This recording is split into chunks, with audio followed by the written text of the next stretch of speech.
হরে কৃষ্ণ, জয় রাধে গোবিন্দ। শুকনো লঙ্কা, এই যে ম্যাগি আমি ভালো করে গরম জলে ফুটিয়ে ঢাকে রেখেছি। এটা ফুলকপি, আলু, এখানে ম্যাগি মশলা, এখানে নুন। আমি সোনামণির ভেজ ম্যাগি বানাবো।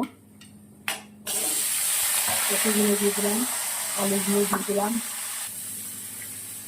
নুন দিয়ে দিলাম, কড়াইশুঁটি দিয়ে দিলাম, শুকনো লঙ্কা, ফুলকপি, আলু, কড়াইশুঁটি,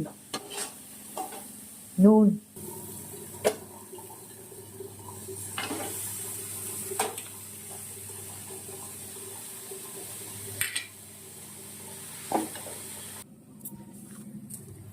একটু চিনি দিয়ে দিলাম,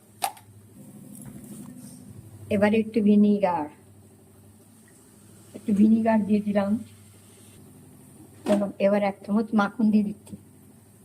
এবারে আমি নামিয়ে দেবো, হয়ে গেছে। আর পরে একটু ধনেপাতা দিয়ে দেবো।